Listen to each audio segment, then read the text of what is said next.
सन 1857 का समय था। भारत में अंग्रेजों के खिलाफ असंतोष बढ़ता जा रहा था। इसी समय बुंदेलखंड की वीरांगना रानी लक्ष्मीबाई इतिहास में अपने साहस और वीरता के लिए अमर हो गई। झांसी राज्य के राजा गंगाधर राव उनका निधन हो गया था। उनके बाद रानी लक्ष्मीबाई ने अपने दत्तक पुत्र के साथ राज्य संभालने की कोशिश की, लेकिन अंग्रेजों के गवर्नर जनरल लॉर्ड डलहौजी ने डॉक्ट्रिन ऑफ लेंस की नीति के तहत झांसी को अंग्रेजी शासन में मिलाने का निर्णय लिया। जब ये समाचार रानी लक्ष्मीबाई को मिला तब रानी लक्ष्मीबाई ने ऊंचे स्वर में कहा, मैं अपनी झांसी नहीं दूंगी।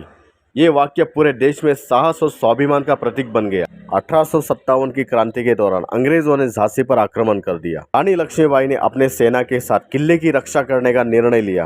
किले की हर दीवार पे तोहफे तैनात थी और सैनिक पूरी बहादुरी के साथ लड़ रहे थे। और रानी लक्ष्मीबाई घोड़े पे सवार होकर दुश्मनों का मुकाबला करने के साथ ही साथ सैनिकों का हौसला बढ़ा रही थी। जब स्थिति कठिन होने लगी तब अपने पुत्र को रानी लक्ष्मीबाई ने पीठ पर बांधकर घोड़े पे सवार होकर किले के बाहर निकल पड़ी। रानी लक्ष्मीबाई ने कई दुश्मनों को परास्त करने के बाद सुरक्षित स्थान पर पहुंच गई।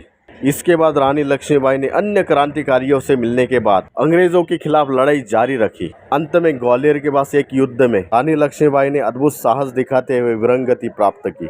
रानी लक्ष्मीबाई की वीरता ने पूरे देश को प्रेरित किया। रानी लक्ष्मीबाई की कहानी केवल रानी की कहानी नहीं है, बल्कि स्वतंत्रता और आत्मसम्मान का मिसाल है। आज भी जब भारत के स्वतंत्रता संग्राम की बात होती है तो रानी लक्ष्मीबाई का नाम बड़े गर्व के साथ लिया जाता है। उनकी बहादुरी हमें ये सिखाती है कि अपने देश और अपने सम्मान के लिए साहस के साथ खड़े रहना ही सच्ची वीरता है। दोस्तों, मेरा नाम है किरण सूर्यवंशी। मेरी कहानी आपको कैसे लगी कमेंट करके ज़रूर बताइए। अगर आप मेरे चैनल पर नए हो तो मेरे चैनल को सब्सक्राइब कीजिए और एफबी पे जाके फॉलो कीजिए।